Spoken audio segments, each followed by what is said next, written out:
Oras Salam Reformanda Masiha Holongan.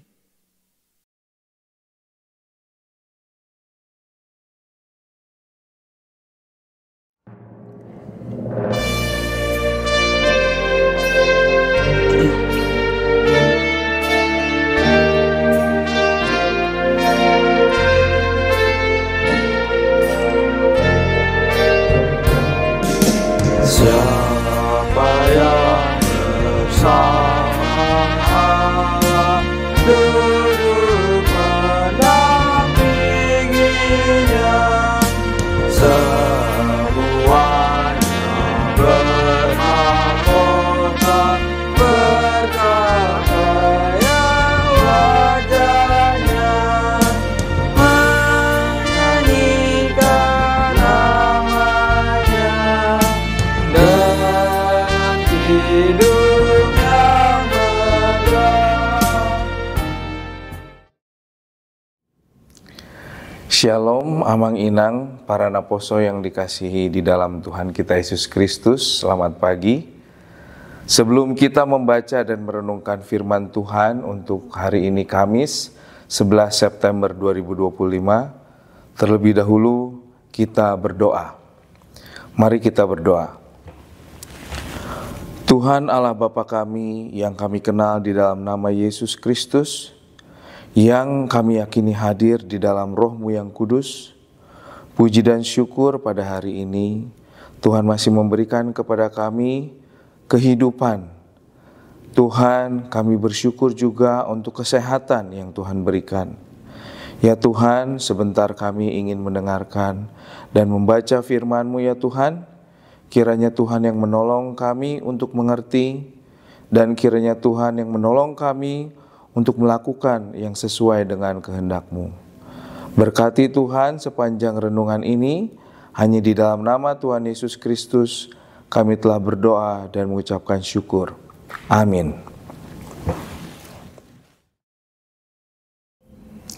Renungan hari ini, Kamis 11 September 2025, terambil dari Zefanya 3 ayat 17 dengan topik Allah ada di tengah-tengahmu.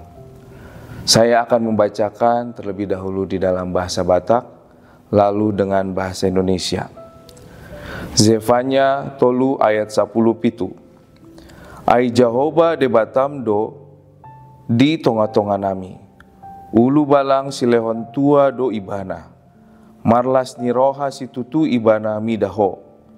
Hohom ibana di bagasan haholongon ni rohana. Marolop-olop ibana mardongan puji-pujian midaho. Tuhan Allahmu ada di antaramu sebagai pahlawan yang memberi kemenangan. Ia bergirang karena engkau dengan sukacita. Ia membaharui engkau dalam kasih-Nya. Ia bersorak-sorak karena engkau dengan sorak-sorai. Topik kita adalah Allah ada di tengah-tengahmu. Renungan kita hari ini diambil dari Zefanya 3 ayat 17, namun sebelum itu kita akan membahas dulu ayat-ayat yang sebelumnya. Bahwa pada Zefanya 3 ayat 1 sampai 4 menggambarkan dosa yang dilakukan bangsa Israel. Dosa-dosa ini dilakukan oleh para pemuka umat yang digambarkannya seperti singa. Lalu para hakim bangsa Israel digambarkan seperti serigala.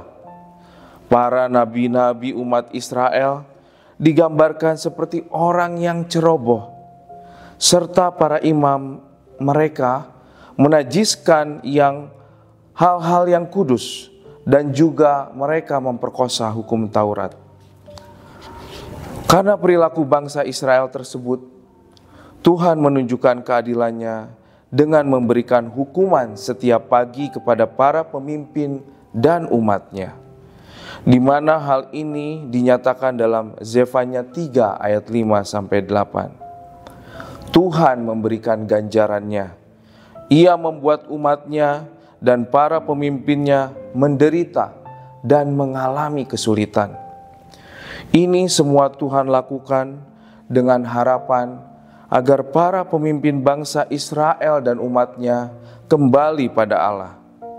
Tetapi mereka malah semakin meninggalkan Tuhan. Namun demikian, di tengah ganjaran yang sudah terus Tuhan berikan, Tuhan memberikan janji keselamatan. Dalam Zefanya 3 ayat 9-20, Allah mengutus Nabi Zefanya untuk memberitakan janji keselamatan bagi umatnya. Allah menyatakan kasih-Nya yang besar, melebihi murka dan hukumannya kepada umat Israel. Dalam kelemahan dan kejatuhan mereka, Allah memberikan janji. Allah mengatakan, Tuhan Allahmu ada di antaramu sebagai pahlawan yang memberi kemenangan. Ia bergirang karena engkau dengan sukacita. Ia membaharui engkau dalam kasih-Nya. Ia bersorak-sorak karena engkau dengan sorak-sorai. Firman dan janji Tuhan membuat mereka bangkit dan menjalani kehidupan dengan semangat yang baru. Allah memberikan pengharapan yang pasti akan kehidupan yang mereka jalani.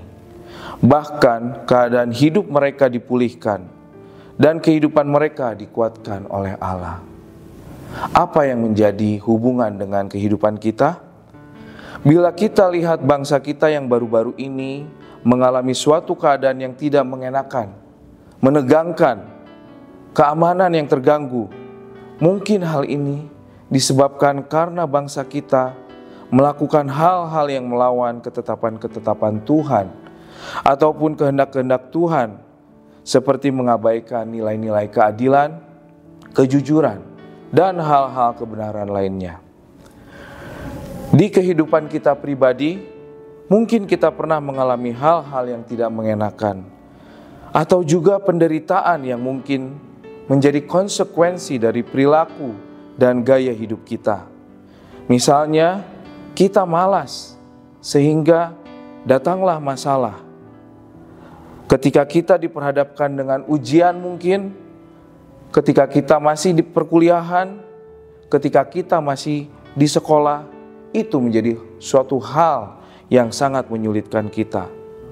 Atau hal lain, mungkin kita mengabaikan gaya hidup sehat, seperti tidak berolahraga, kurang tidur, mengkonsumsi hal-hal yang tidak baik, sehingga membuat kesehatan kita bermasalah dan sakit.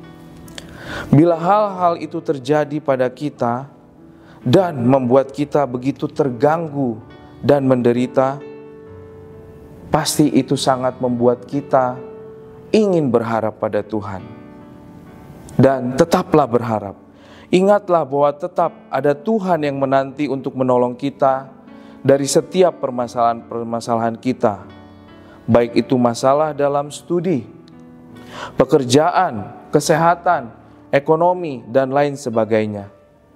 Tetaplah berdoa, tetaplah berharap, dan tetaplah percaya bahwa Tuhan Allah kita ada bersama-sama dengan kita untuk menolong, untuk memperhatikan, dan untuk membaharui kita. Jadi, ingatlah, tetaplah percaya bahwa Tuhan selalu bersama-sama dengan kita, dan Tuhan begitu bersukacita untuk melakukan semuanya itu. Ketika Tuhan digambarkan sebagai pahlawan, itu berarti menunjukkan hanya Tuhan yang menjadi penolong, penyelamat umat, dan juga dari setiap hal yang mengancam kita. Dan tanpa Tuhan mereka tidak dapat berbuat apa-apa, tidak bisa bebas dari cengkeraman musuh-musuh mereka. Puji Tuhan, Tuhanlah pahlawan kita dan pembebas kita. Amin. Marilah kita mengakhiri dengan berdoa. Tuhan Allah Bapa kami yang bertahta di dalam kerajaan sorga, betul Tuhan, seringkali kami lalai terhadap segala hal-hal yang menjadi kehendak-Mu Tuhan. Tuhan, seringkali mungkin kami lalai terhadap firman-Mu kepada kami Tuhan. Dan Tuhan, itu semua menimbulkan penderitaan bagi kami. Ya Tuhan, pada saat ini kami ingin berharap kembali kepadamu, karena Engkaulah Tuhan pahlawan kami. Karena Engkau yang mengasihi kami dan yang setia tetap bersama dengan kami. Terima kasih Tuhan, kami percaya Engkau tetap menolong dan menyertai kami. Hanya di dalam nama Tuhan Yesus Kristus kami berdoa dan mengucap syukur. Amin.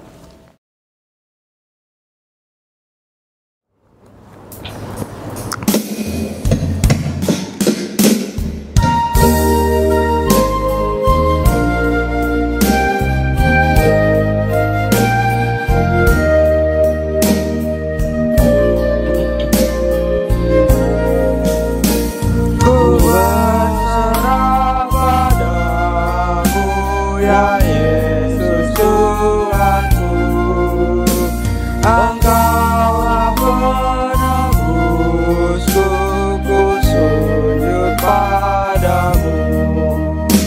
Penuhilah hatiku, ku menantikanmu.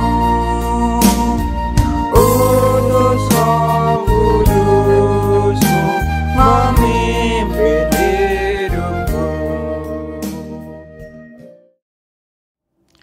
Mari kita berdoa seperti yang diajarkan Tuhan Yesus kepada murid-muridnya.